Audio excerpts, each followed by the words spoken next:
안녕하십니까. 오늘 발표를 맡은 전현진입니다.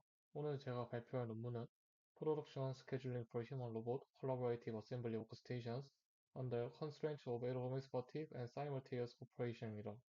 해당 논문은 저널 오브 매뉴팩처링 시스템의 2025년에 게재된 논문입니다.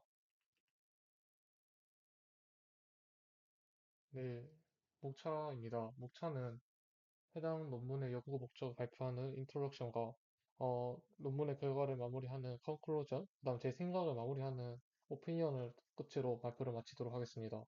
다음은 우측 키워드입니다. 해당 논문의 키워드들인데 해당 키워드를 중심으로 발표를 들어주시면 감사하겠습니다.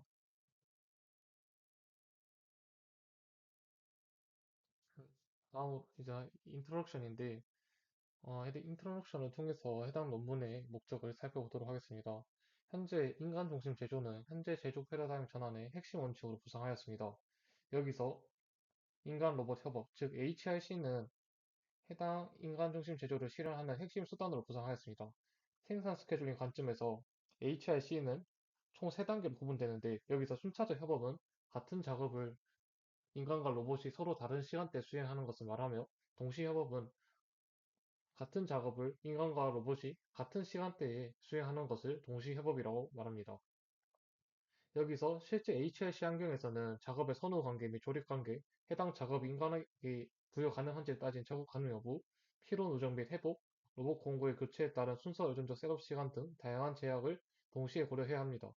여기서 좀 생소하실 만한 게 순서 의존적 셋업 시간이 뭐냐 이건데 쉽게 생각해서 로봇이 A 작업하고 B 작업을 하는데 A 작업할 때는 다른 공구를 쓰고 B 작업할 때 서로 다른 공구를 쓴다 했을 때 이제 결국에는 A 작업하고 B 작업을 위한 공구를 교체하는 시간이 필연적으로 발생하게 됩니다. 그래서 그런 공구 교체 시간을 이제 셋업 시간으로 표현했다라고 생각하시면 되고 기존 연구들은 이러한 제약들을 부분적으로만 다루거나 인체과학적 필요 및 조립 관계 및 동시 협업 제약을 충분히 반영하지 못하고 있습니다. 그래서 본 연구는 필요 제약과 동시 협업을 고려한 HRCAWES 생산 스케줄 모델과 해법을 제안하고자 합니다. 해당 문제 약자는 다음 같습니다. 뭐 여러 가지 나와 있지만은 그냥 인체 피로와 동시 협업을 고려한 HRC 작업장 뭐 이런 느낌으로 받아들이면 될 것 같습니다. 네, 이제 리터러처 리뷰를 통해서 이제 기존 연구와의 차이점 알아보겠습니다. 본 연구는 보통 이제 확률적인 피로 모델을 선택하는 게 현실적입니다. 하지만 그렇게 되면 계산 복잡도가 매우 올라가기 때문에 해당 연구는 결정론적 피로 누적 회복 모델로 채택을 했다라고 나와 있고, 또한 보통의 HRC 생산 스케일 연구는 A 작업 끝나고 B 작업 하는 등 이러한 작업의 선호 관계를 중심적으로 수행되었습니다. 이러한 대부분의 연구는 순차적 협업에 초점을 두었고, 동시 협업을 포함한 스케줄 연구는 소수에 불과합니다. 최종적으로 기존 연구에 대한 한계를 살펴보면 기존 모델들은 피로 누적, 회복 작업적 합성, 조립 관계, 동시 협업 제약을 동시에 고려한 연구는 거의 없었습니다. 그래서 본 연구는 인체공학적 피로 제약과 조립 관계, 순차적 동시 협업을 통합적으로 고려한 HRC 생산 스케줄 문제를 다루고 있습니다. 다음은 해당 문제를 어떻게 정의했는지를 살펴보겠습니다. 한 작업장에 한 명의 인간 작업자와 한 대의 협동 로봇이 있다고 가정합니다. 그래서 각 작업은 A 작업은 인간이 수행할 수도 있고 로봇이 수행할 수도 있습니다. 동시 협업상으로 분류된 A 작업과 B 작업은 A 작업을 인간이 할 수도 있고 B 작업을 로봇이 할 수도 있습니다. 다음으로 좀 중요한 개념은 작업의 선호 관계입니다. 이 또한 앞서 설명드렸듯이 A 작업이 끝난 이후에 B 작업을 할 수 있다. 이런 느낌으로 받아들이면 될 것 같습니다. 다음으로 조립 관계는 저희가 자재 명세서인 BOM과 같이 생각하시면 될 것 같은데 결국에 제품 A가 만들어지기 위해서는 B, C, D라는 작업이 다 끝나야지 만들어지는 것과 같이 여러 선행 작업이 되어야 하나의 조립 작업이 수행 가능한 그러한 것이 조립 관계다라고 생각하시면 될 것 같습니다. 다음은 순차적 협업과 동시 협업은 제가 앞에 설명했던 바와 또 거의 동일하기 때문에 그걸 생각해 주시면 감사하겠습니다. 다음으로 이제 각 작업은 인체공학적 위험 수준을 가진다 나와 있는데 결국에는 해당 작업이 인간에게 부여 가능한지 안 한지에 따지는 것을 뒤에서 살펴볼 파라미터를 통해서 표현되었습니다. 다음으로는 이제 또 협력은 인간 작업자 협동 로봇이 모두 필요로 합니다. 동시에 시작되어야 하고요. 또한 순서 유전적 셋업을 따라야 합니다. 그래서 각 협력상에 대해서는 두 개의 작업이 있다고 할 때 최소 한 개의 작업은 인간이 수행 가능해야 합니다. 예를 들어 두 개의 작업이 있는데 두 개 다 로봇이 수행되면 안 되고 적어도 하나는 인간이 수행할 수 있어야 함을 나타내고 있습니다. 그래서 휴식은 또한 해당 모델에서 휴식 또한 스케줄링 되는구나 생각하시면 될 것 같습니다. 최종적으로는 앞선 제약들을 만족하면서 전체 생산 완료 시간이 메이크 스팬을 최소화하는 것이 목표입니다. 네, 다음으로는 해당 문제들을 어떻게 수학적으로 묶이는지 살펴보도록 하겠습니다. OJ는 이제 쉽게 생각했을 때 오퍼레이션, 잡 제2의 오퍼레이션이다 의미하는 거고, 여기서 중요한 건 꽃표와 마이너스인데, 결국 꽃표는 해당 작업 J,L의 동시 협력상을 나타낸다고 생각하시면 될 것 같습니다. J,L의 동시 협력상을 J,L 다시가 해당 작업이라고 하면은 해당 꽃표 기호는 J,L 다시 작업을 나타내는구나 로 받아들이면 될 것 같습니다. 마이너스는 이제 J,L 작업이 하기 전에 선행되어야 하는 작업을 의미합니다. 예를 들어 A, B라는 작업 다음에 J,L 작업 수행하는 게 흐름이라면 해당 기호는 결국에는 A, B 작업을 의미함을 나타냅니다. 다음으로는 파라미터인데 제가 해당 작업이 인간에게 작업이 부여가 가능한지 안 한지에 따진다고 말씀드렸습니다. 해당 가능성을 이제 EJL로 나타내게 되는데 해당 변수는 이제 0과 1의 이진 변수로 표현됩니다. 그래서 EJL 값이 0이면은 인간에게 부여 가능하지 못하는 작업이라 바라보고 EJL 값이 1이어야지만 인간에게 부여 가능하다라고 바라보고 있습니다.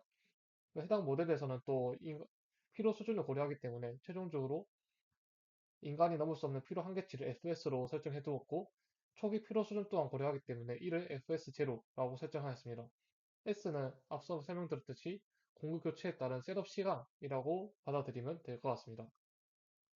자, 퍼티그 모델인데 여기서는 말이 길게 나와 있지만은 결국에는 처리 시간, 휴식, 해당 작업이 끝나고 난 이후에 필요 수준을 고려해서 새 필요로 업데이트한다 이렇게 받아들이면 됩니다. 다음으로 디시전 베리어블입니다. 해당 CIK는 I, K 작업이 끝난 직후에 완료 시간을 의미하며 F는 필요 수준, R은 휴식, 여기서 따로 표시되진 않았지만 X에 대해서 알아보면 X도 앞에서 살펴본 EJL과 비슷하게 0과 1의 이진변수로 표현됩니다. 그래서 해당 값이 1이면은 I, K 작업 바로 다음에 J, L이라는 작업 배치됨을 의미하고 만약 해당 값이 0이라면은 I, K 작업 다음에 바로 J, L이 오지 않음을 의미합니다. 네, 다음으로 이제 목적 함수와 제약식에 대해서 살펴보겠습니다. 목적 함수는 결국에는 총 생산 완료 시간이 Cmax 값을 최소화하는 것으로 표현되었습니다. 그럼 제약식 역시 중요한 거 위주로 살펴보면은 첫 번째로 모든 작업은 정확히 한 번만 스케줄 되어야 합니다. 각 작업은 단 하나의 직전 오퍼레이션에 의해 연결되며 다음으로 인간이 수행 불가능한 작업은 즉 이 j 값이 0인 것은 절대 인간에게 배정되지 않도록 합니다. 이때 이 j 값은 0과 1의 이진값으로 표현됩니다. 다음으로 인간 작업자와 협동 로봇은 같은 작업장에서 동시에 수행될 때만 협력 작업으로 실행 가능합니다. 이는 그냥 동시 협력의 그냥 의미를 생각했을 때 당연하게 모델링 되었다고 생각하시면 될 것 같습니다. 다음으로 동일한 잡 내에서 선행과 후행 관계를 만족하도록 후행 오퍼레이션의 시간은 선행 완료 및 셋업까지 반영해서 지연대로 강제합니다. 쉽게 생각했을 때 뒤에 오는 작업은 앞에 작업 다 끝나야지만 시작할 수 있도록 설정한다는 의미입니다. 그래서 최종적으로 이제 협동 수행 시 인간 로봇, 그 다음에 인간 로봇의 시작 완료 시간을 처리 시간의 관계로 이제 동기화하는 제약도 있고, 다음으로는 이제 최대 허용 필요를 절대 넘을 수 없도록 한계를 두는 제약식 또한 살펴볼 수 있습니다. 네, 다음으로는 이제 해당 제약들이 어떻게 공동 계획에 활용되는지 이제 시각적으로 좀 살펴보겠습니다. 제가 앞서 말했듯이 꽃표와 마이너스 기호를 중점적으로 보면 첫 번째 빨간색 박스를 보시면 됩니다. 1번 노드의 결국에는 잡 제2의 1번 오퍼레이션의 동시 협력사가 결국에 파란색 박스 점선으로 묶인 2번 노드이기 때문에 해당 꽃표 기호는 2번 노드를 가리키게 됩니다. 다음으로 마이너스 기호는 결국 1번 노드에 선행되어야 되는 작업을 의미하기 때문에 1번 노드가 실행되기 위해서는 5번, 6번, 7번 노드가 실행되어야 되기 때문에 해당 부호가 결국에는 5번, 6번, 7번 노드를 가리킨다고 보실 수 있습니다. 플러스는 앞에서 굳이 다루진 않았지만은 마이너스가 선행되어야 되는 작업임을 나타낸다고 봤을 때 결국 플러스는 후행되어야 되는 작업임을 유추할 수 있습니다. 그래서 8번 노드 다음에는 결국 2번 노드가 수행되기 때문에 해당 부호는 결국 2번 노드를 가리킨다고 보실 수 있고 마지막 꽃표는 이제 오퍼레이션 8은 결국 동시 협력을 묶이는 파란색 박스 점선이 없기 때문에 결국 공직방어로 표현되는 모습을 보실 수 있습니다. 네, 다음은 이제 해당 문제들이 결국에는 그래프로 고조화돼서 표현되기 때문에 좀 살펴보자면은 결국에 꼭 지켜야 되는 선행과 후행 관계들은 결합 아크로 표현합니다. 다음으로 같은 자원을 공유해서 동시에 수행할 수 없는 자율상을 분리학으로 표현합니다. 예를 들어 인간이 해야 될 일이 A 작업과 B 작업이 있다고 하면은 인간은 A 작업과 B 작업을 동시에 할 수 없기 때문에 A 작업을 하고 B 작업을 하거나 B 작업을 하거나 하고 A 작업을 하는 등 이런 식으로 방향이 결정되어야 합니다. 그래서 최종적으로 실제로 선택된 작업 순서가 파이로 표현되게 되는데 이는 분리아크 중 실제로 선택된 방향의 집합입니다. 그래서 인간과 로봇 자원에서 작업 간의 선호 관계를 결정하는 생산 스케줄이라고 보실 수 있습니다. 다음에는 헤드 HJA에 대해 적인데 이는 논문에서는 시작 노드부터 J, L까지 오는 최장 경로를 의미한다고 나와 있지만은 저는 J, L이란 작업을 시작하기 위한 최소 시간이라고 받아들이고 이해했더니 더 편했던 것 같습니다. 다음으로 해당 그런 제약들을 이렇게 했을 때 시각적으로 알기 쉽게 만든 건데 이제 이를 살펴보면 결국에는 인간 측과 로봇 측 나뉘게 됩니다. 그래서 제일 쉬운 선행관계를 먼저 우선적으로 보신다 싶으면 인간 측의 2,5 작업이 끝나야지만 로봇 측의 2,2 작업을 수행할 수 있음을 보실 수 있습니다. 다음으로 초러스 박스인데 초러스 박스는 결국에는 공구 교체에 이른 순서 유전자 셋업 시간이기 때문에 로봇 측에서 인간 측과 달리 로봇 측에서만 이제 해당 그 초러스 박스 즉 점선 표시의 셋업 시간이 표현됨을 확인할 수 있습니다. 다음으로 빨간색 박스 동시 협업에 대해서 보시자면 로봇의 2,4와 인간의 2,5 작업이 로봇의 1,2와 휴먼의 1,3 작업이 동시 협업으로 묶임을 보실 수 있습니다. 여기서 결국 동시 협업은 같은 시간대 같은 작업을 시작하기만 하면 동시 협업으로 분류됨을 확인할 수 있습니다. 예를 들면 로봇 1,2와 휴먼 1,3의 경우를 보면 같은 시간에 시작하지만은 결국에는 다른 시간에 끝나도 동시 협업으로 분류된다는 점을 확인할 수 있습니다. 또한 이에 따른 이제 선형 피로 모델과 비선형 피로 모델의 그래프를 보시면 X는 결국 시간을 의미하고 이제 Y축은 피로 수준을 의미합니다. 그래서 로봇 측의 2,3 작업 밑에 인간은 따로 작업하고 있지 않는 모습을 보실 수 있는데 이때 인간은 회복을 하게 됩니다. 즉 리커버리 구간은 인간이 작업을 하지 않는 구간을 의미하며 최대 피로 F를 절대 넘지 않도록 설계되어 있습니다. 초기 수준을 반영하기 때문에 F0부터 시작하고 절대 최대 허용 피로 한계치인 F를 넘지 않도록 모델링된 모습을 확인할 수 있습니다. 근데 좀 신기한 건 이제 비선형 모델에서는 좀 신기하게 감소하는데 이는 비선형 모델에서는 현재 수준을 의존해서 감소하기 때문에 현재 피로 수준이 높을 때는 결국 회복할 시에 급감하다가 이 피로 수준이 좀 완만해지게 되면은 완만해진 만큼 이제 피로 수준이 완만해지게 감소하는 모습을 보실 수 있습니다. 네, 다음으로는 이제 문제를 정의했으니까 해당 문제를 어떻게 AVNS 알고리즘으로 풀어나가는지를 살펴보도록 하겠습니다. 네, AVNS는 보시는 바와 같이 빨간색 박스, 파란색 박스 총 크게 두 단계가 나눌 수 있는데 첫 번째가 쉐이킹 단계입니다. 쉐이킹 단계에서는 결국에는 무작위로 이웃을 생성하지만은 수학적으로 검증된 프로포지션 1, 2를 이용해서 항상 제약을 만족하는 이웃만 탐색하게 됩니다. 근데 좀 생소한 게 프로포즈 1, 2가 뭔데? 라고 생각하실 수 있는데, 밑에 검정색 박스에 나와 있지만은, 여기서 슬라이드에서 구체적으로 다르지 않고, 결국에는 뒤에서 더 구체적으로 다를 거기 때문에, 해당 슬라이드에서는, 프로포즈 1, 2는 해당 내용은 항상 AVNS가 가능해 영역에서 이웃을 탐색하도록 하는 장치다라고 생각하시고, 뒤에서 좀 더 구체적으로 살펴보도록 하겠습니다. 쉐이킹 단계 코드를 좀 살펴보면, 그리고 현재 해에서 정리 명제인 1, 2를 이용해서 가능한 이웃 후보 18X를 뽑습니다.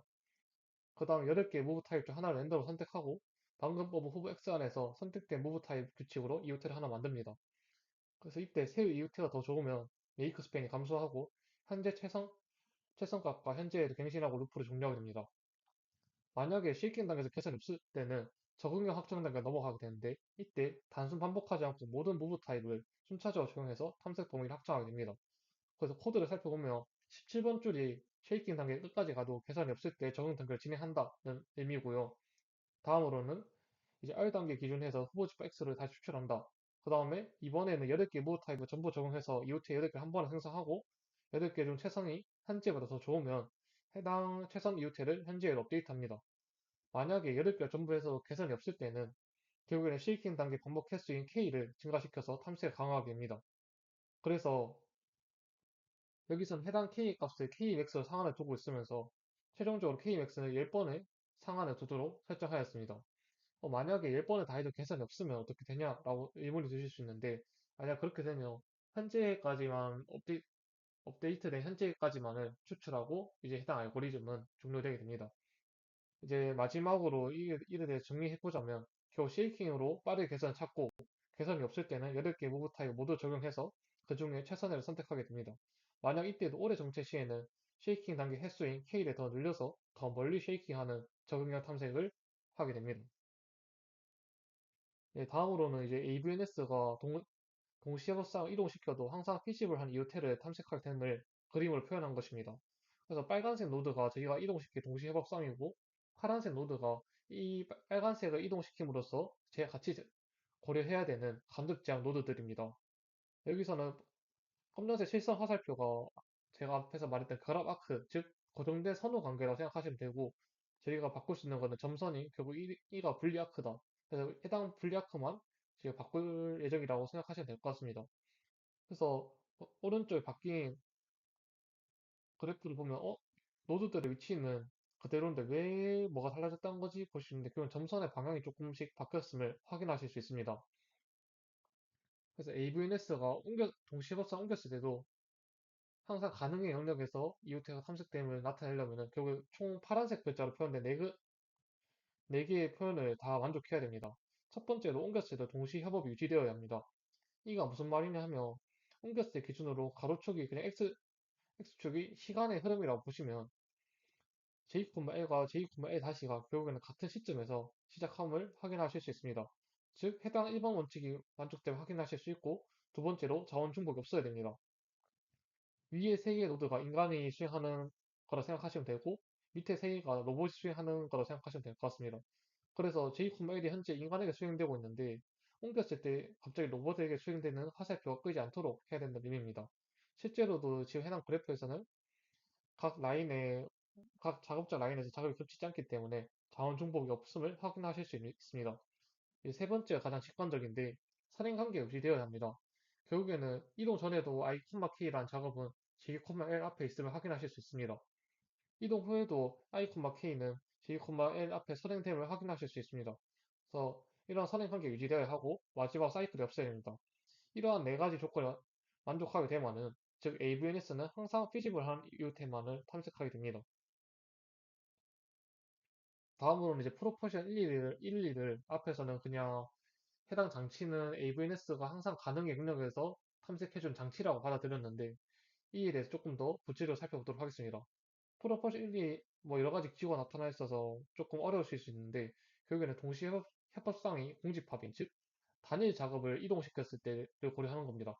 단일 작업을 이동시켰을 때도 26번, 27번의 제약시에 만족한다면은 해당 이동은 인피지블한 해를 초래하지 않는다입니다. 결국에는 저희가 이야기하고 싶은 게, 어, 단일 작업 옮겼을 때도 항상 인피지블한 해를 초래하지 않고, 동시 협업상을 옮겼을 때도 인피지블한 해를 초래하지 않으면은 해당 AVNS는 항상 가능의 영역에서 이웃해를 탐색하는 게 증명되기 때문에 프로포즈 1을 통해서 단일 작업을, 프로포즈 2를 통해서 동시 협업상에 대해서 다룬다고 생각하시면 될 것 같습니다. 그래서 26번 제약시를 살펴보면은 현재 지금 상황이 I, K 작업 다음에 J, L, 그 다음에 V, W가 수행되는 형식인데, 26번 제약식은 해당 중간에 있는 J,L을 맨 앞에 있던 I, K 앞으로 두는 겁니다.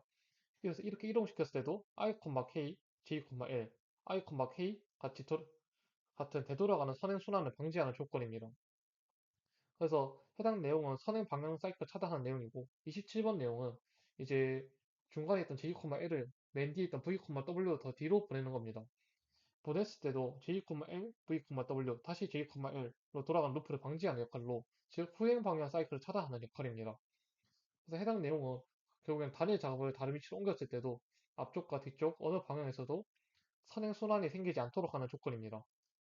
다음으로 프로포션인데, 여기도 내용이 길지만은 그 요약해보자면, 해법 작업상을 옮겼을 때도 해당 28번, 29번, 30번에 만족할 때는 인피지블 하는 해를 발생하지 않는다를 나타냅니다.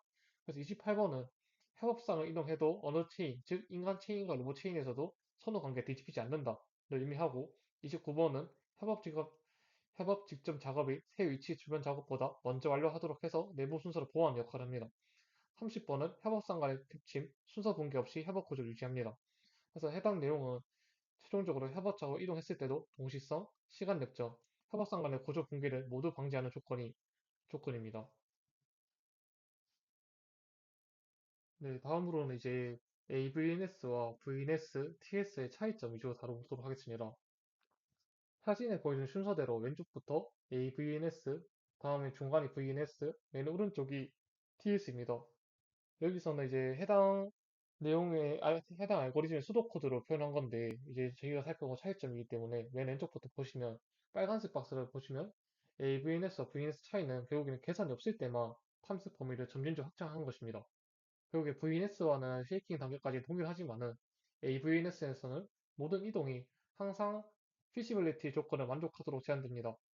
다음으로 TS입니다. TS는 결국에는 금지 목록으로 반복 회피하게 되는데, AVNS는 구조적인 feasibility와 adaptive expansion으로 정체를 탈출하게 됩니다. 최종적으로 AVNS는 타당성이 부정된 이후 테마를 이용해서 탐색을 수행하고 정체가 발생했을 때는 쉐이킹 범위를 적응적으로 확장함으로써 지역 최적화를 탈출하게 됩니다. 다음으로 여기 선형 피로 모델과 비선형 피로 모델이 나타나 있지만은 여기서 말하고 싶은 거는 새로운 피로 모델을 제안하는 게 아니라 수치 실험에서 인간 작업체 피로를 계산하는 기준을 정의한 것입니다. 그래서 좀 조금 살펴보자면은 선형 피로 모델에서는 뭐 새 피로는 이전 피로와 작업 시간, 허용 가능 작업 시간, 휴식 시간, 회복 개수를 입력받아서 새 피로를 업데이트한다를 말하고 있고, 다음으로 이제 작업 강도가 세질수록 버틸 수 있는 시간이 급격하게 감소한다. 회복 개수는 이러한 버틸 수 있는 시간에 의해 결정된다. 즉, 일과 휴식 효과가 시간의 직선 비례로 더해진 단순한 모델을 의미합니다. 다음 비선형 모델은 뭐 휴식은 지속적으로 감소하고 작업은 지수적 포화 증가하는, 즉 현실적인 피로 거동을 반영합니다. 최종적으로는 이러한 AVNS는 특정 피로 모델에 종속되지 않고 선형과 비선형 피로 모델 모두에게 실험을 적용할 수 있음을 말하고 있습니다. 다음은 이제 선형 피로 모델 기반 소규모 실험과 동시해법 비율과 문제 규모에 따른 해품질, 계산 시간 비교 결과입니다. 각 인스턴스는 10회씩 반복해서 MR의 평균과 95% 신뢰 구간으로 성능을 제시하였습니다. 신뢰 구간은 결국 T분포 알파는 0.05 기반으로 계산을 하였습니다. 이제 조금 중요한 변수를 찾아보면 그냥 C는 여기서 동시 협업 비율을 의미합니다.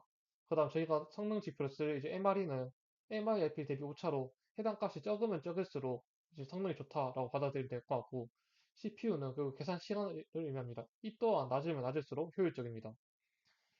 그래서 여기서 MIAP는 이제 시간이 14,400초 내에서 최선으로 사용하였고, 여기서는 벤치마크로 사용하였습니다. 그래서 저희한테 중요한 거는 시, 동시에법 비율이 작을 때보다는 클 때가 더 중요합니다. 왜냐하면은 C값이 작을 때는 AVNS나 VNS, TS를 사용해도 사실상 큰 차이가 없을 거기 때문에 이런 계산 복잡도가 증가했을 때인 동시에법 비율이 클 때가 성능 차이를 확인해보면 어떤 알고리즘이 더 좋은지 확인하실 수 있습니다. 그렇기 때문에 빨간색 박스 내용을 좀 보시면 서머리 행 기준을 보겠습니다. AVNS의 MRE는 이제 뒷자리만 다 떼어봤을 때 2, VNS는 3, TS는 MRE는 5로 시작하는 것을 보실 수 있습니다. 앞자리만 두고 봤을 때도 AVNS의 MRE 값이 가장 낮음을 확인하실 수 있고, 하지만 CPU 시간은 나머지 VNS와 TS에 비해서 많이 드는 확인하실 수 있습니다. 하지만은 해당 논문에서는 시간은 길지만은 해품질 개선 효과가 더 크다고 보고 있기 때문에 AVNS가 조금 더 뛰어나다 이런 입장을 보여주고 있습니다. 그래서 선형 피로 모델 소규모 실험에서도 AVNS는 동시 협업 비율 증가에도 불구하고 가장 낮은 MRE를 안정적으로 유지함을 확인할 수 있었습니다.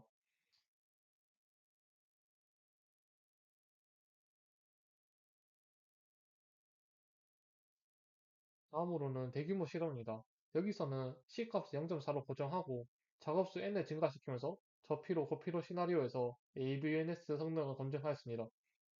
여기서 뭐 서브 프로덕트 패키징이 저피로, 그 다음에 케이브 어셈블리가 고피로 시나리오로 선택됐다라고 생각하시면 될 것 같고, 결국에는 여기서도 문제 규모가 클 때, 즉 여기서 가장 클 때가 파란색 박스에 표현한 M이 10이고 N이 50인 상태를 먼저 그냥 보겠습니다.